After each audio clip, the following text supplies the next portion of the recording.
Now, can I just say this for the last time? Here are my thoughts on Bad Batch Season 3, Episode 15, and the entire show. They call themselves the Bad Batch.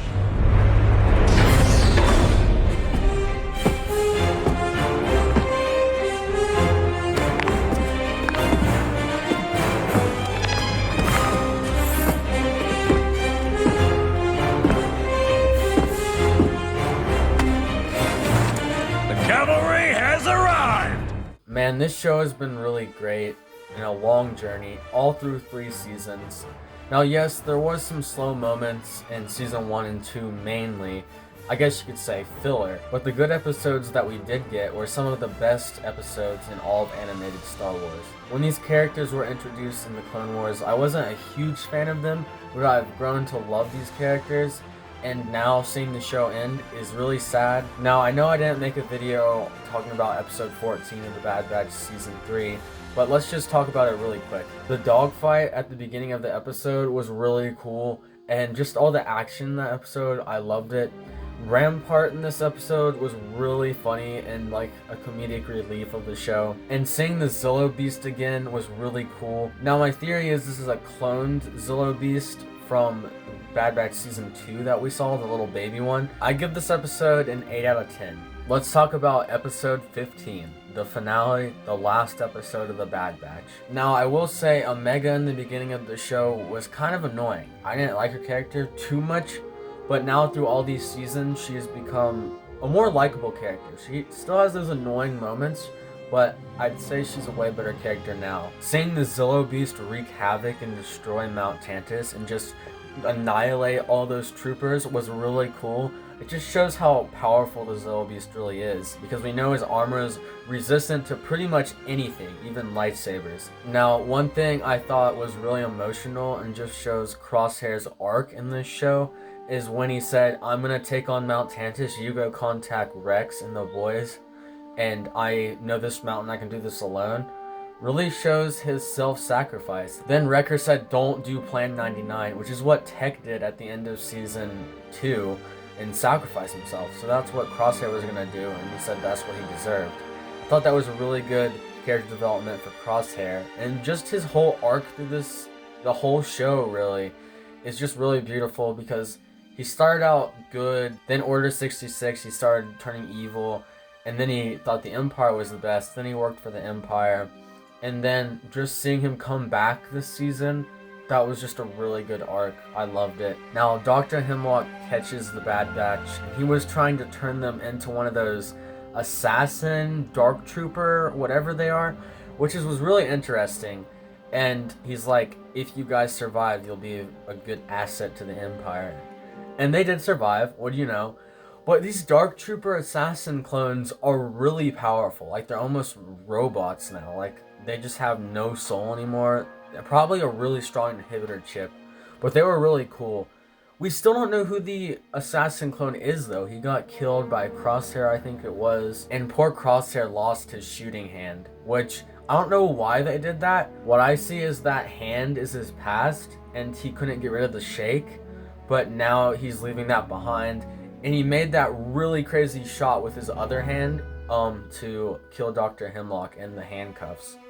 Which, speaking of that, I thought Dr. Hemlock's death was really good and well executed. And not gonna lie, I was starting to like Dr. Hemlock as a villain. I thought he was a good villain. But his death was good. R.I.P. Scorch. It's really sad to see him go. Now especially because we're not gonna see Delta Squad in canon now. I know that's going to make quite a few people mad, but he got a lot of screen time in the show, and I'm happy about that. It was really cool seeing all the clones that were in prison teaming up with Echo and Omega, and they said they didn't know if anyone was ever going to come rescue them. They were probably just going to die in the cell. So it was really cool seeing them fight one last fight. It was sad seeing the clones die in the hands of the assassin clones, and just all the war they've been through. It was really cool looking back on that. And I gotta admit, when Rampart betrayed the rebellion and betrayed all the clones, that made me mad. Like, why would he do that? The Empire betrayed this man, and he still wants to go back to them? It's really dumb. And then he tried to go and take all the records for Project Necromancer and impress the Empire and kill Nala Se. But Nala Se had that grenade in her hand, or I forgot what those are called exactly, but she exploded and killed Rampart, which is kind of sad, but he deserves it at the same time. We see later in the episode when Tarkin goes to Mount Tantus, he's like, I'm done with this is a waste of funds. And he's like, divert all funds to Project Stardust, which is the Death Star. So I guess that kind of answers why Palpatine's clone was all messed up in The Rise of Skywalker, because Dr. Hemlock didn't finish his research, and now Nala Se is dead. So there's no people that really can make a new clone body for Palpatine, which is interesting. Seeing the Star Destroyers in the Bad Batch, and I think this is the first time we've seen them in animation so far. That was really cool. And it makes me wonder what's going to happen to Mount Tantus. Like, I think Thrawn's going to go back there in Dave Filoni's movie, Heir to the Empire, and probably clone a Jedi to fight Ahsoka and Luke Skywalker. So that could be really cool. And I'm guessing Mount Tantus just stays abandoned until Thrawn comes and finds it. Now I'm wondering what happened to Commander Cody, because we saw him in Bad Batch Season 2, but I thought we'd see him in this season of Bad Batch. He's probably just doing his own thing right now. We didn't get Vader in this show, which I thought he could have been in the finale and to help Dr. Hemlock, and I thought he was going to come with Tarkin maybe, but it didn't happen, which is fine. We're getting Vader in Tales of the Jedi in a few days, or it probably is already out by the time this video comes out. Now, the end of the show was really good, but sad at the same time, and none of the characters died, which I was expecting at least one of the batch to die, but it didn't happen. And then Emery decided to join them because she's a fellow clone and decided the Empire isn't good. So that was cool to see. And then when we jump forward in time, I'm thinking around A New Hope. That was really emotional, seeing Omega all grown up now and wanting to go fight for the rebellion. And seeing Hunter old was weird, but sad at the same time. Then when she gets on the ship and just sees Tech's goggles, oh, that was so good and emotional, bro. And that's probably just gonna help her keep going through the rebellion and remember Tech and his sacrifice for them.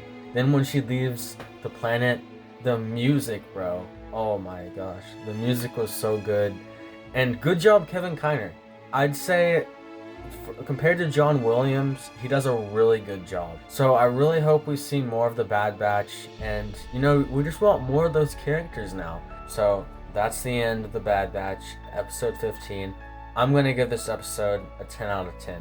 It was a really good ending to the series and the season. Now I really hope we get a show with Rex, Cody, Gregor, and Wolf, and exploring the clone rebellion against the Empire maybe a little bit more, because I thought this show was going to do a little more of that. And with Ventress, why would you just bring in Ventress for one episode?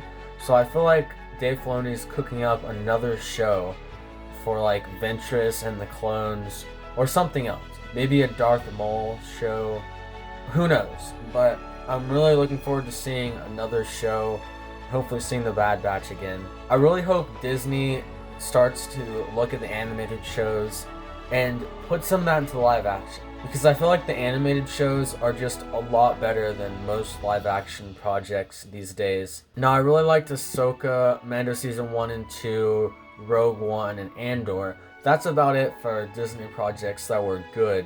So we need to see more good projects and that take inspiration from the animated shows as well. And this show's animation was just phenomenal. Now this whole show, I think I'm going to give it an overall rating of around 8 to 9. So probably an 8.5.